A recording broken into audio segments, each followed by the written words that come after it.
I want to begin by saying a few words to the honourable member for Thanet South. Firstly, thank you for meeting me privately this morning with your wife and daughter so I could personally convey my best wishes to all of you.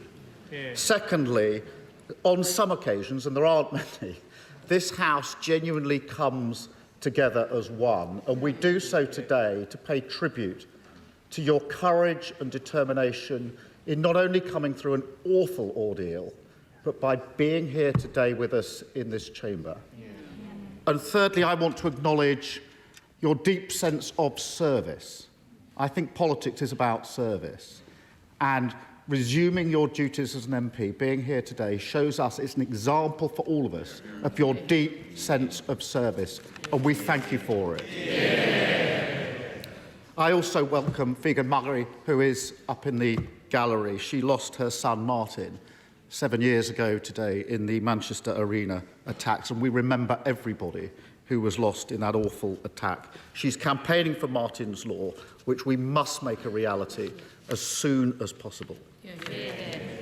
Mr. Speaker, the infected blood scandal reflects a profound failure across almost every part of the British state. Yeah. On Monday in our apologies and yesterday on the question of compensation, this House was united. But too many times we've heard similar sentiments from that dispatch box and from this one. There are many hard yards to go.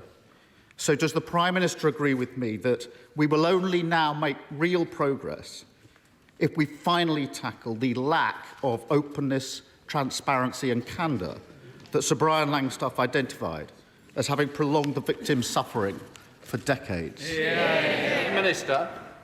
Yes, Mr. Speaker. The inquiry was established to get to the truth and provide answers, and this week's report represented a hugely significant moment for the community. This was an appalling scandal, and I think the whole House is grateful to the diligent work of all those who have supported Sir Brian Langstaff and the inquiry's work. And I also pay tribute to the bravery of every individual who has come forward and told their story in their fight for justice. Their voices have now finally been heard, and I agree with the honourable gentleman. We will listen to them and ensure that nothing like this can ever happen in our country again. Keir Starmer.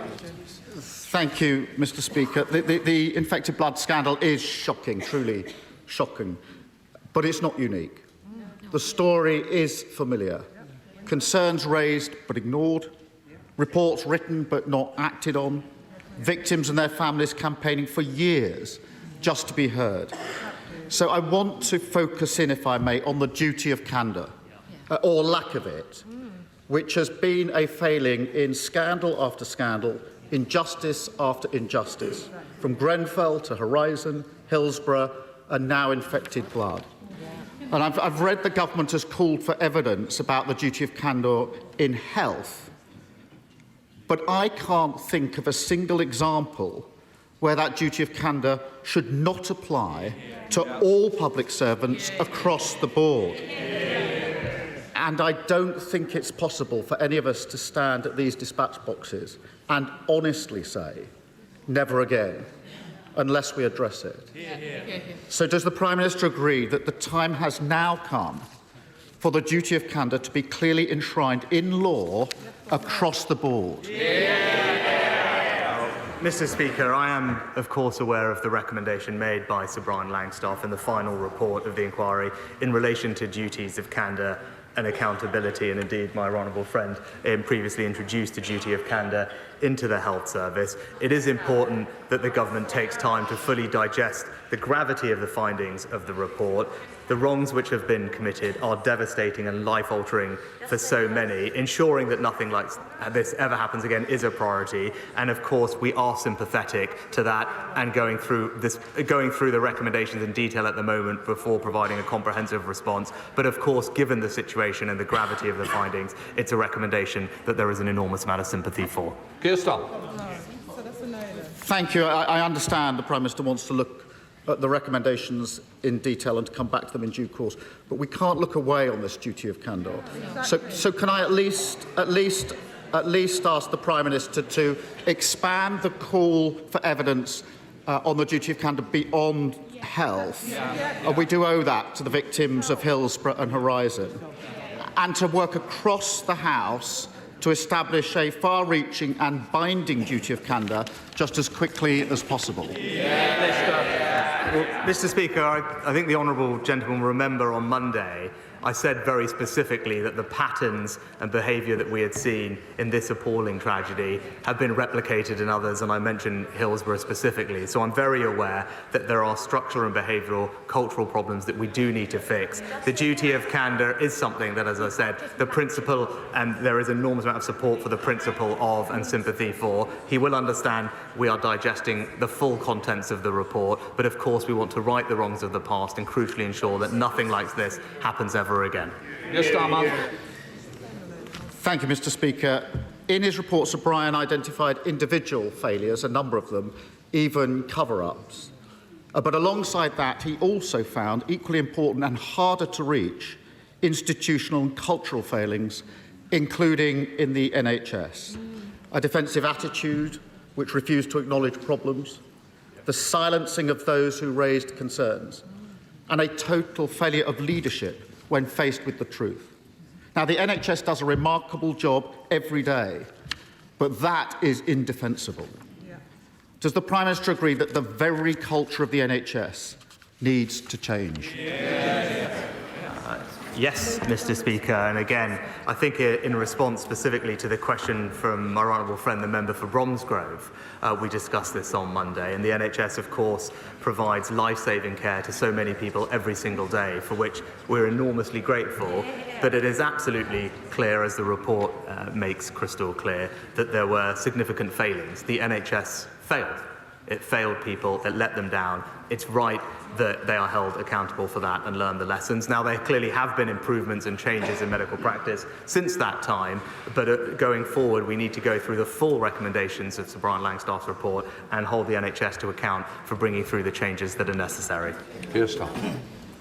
We need reform, we need change, and I've seen firsthand how important reform is during my time running the Crown Prosecution Service. But I also saw how hard it is, particularly on cultural issues. It requires brave decisions and difficult decisions. Now, 11 years ago, the Health Secretary, the now Chancellor said, the era of gagging NHS staff from raising their worries about patient care must come to an end. But 11 years on and 10 months on from the Lucy Letby case, there are still clear examples of NHS managers still gagging staff and then being moved on instead of being moved out.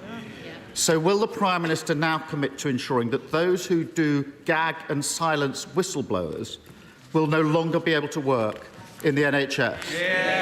Prime Minister. Well, Mr. Speaker, of course the behaviour that the honourable gentleman describes is wrong and I believe already is illegal under our laws, but we will make sure that people do have the ability to raise concerns. And one thing that I know has given many of those who have been impacted by this scandal some reassurance is the appointment of Sir Robert Francis to be chair of the inquiry, who obviously is someone who not just has a wealth of experience dealing with this particular set of issues, but has a long track record of working with the NHS as well on the issues that the honourable gentleman raises.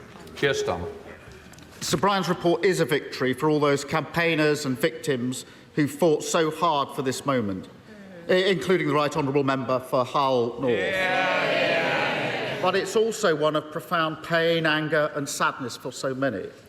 Now, there is a chance for us to make real progress on this issue, and we must do that with victims in mind. Now, given the degree of cross-party consensus that we've already seen on apologies and compensation, and given the government's promise to ensure compensation by the end of the year, will he also now promise to deliver on all the recommendations in the same timeframe by the end of the year? Prime Minister. Mr. Speaker, of course, we want to deliver on the recommendations as quickly as practically possible, and indeed our expectation is that we can do that before the end of the year. But Sir Robert's appointment, as I said, will bring a wealth of experience, and it was crucial that the Chair had the knowledge and the expertise and familiarity with the issues here. His support for delivering the scheme and making sure that compensation can be paid by the end of the year, I think, will be invaluable. He talked about the community, and over the next few weeks, Sir Robert will seek views from the infected blood community, specifically on the proposed scheme, to make sure that the scheme will best serve those it is intended for. And our shared priority is delivering compensation to all those infected and affected with absolutely minimum delay, and begin bringing justice to all of those impacted.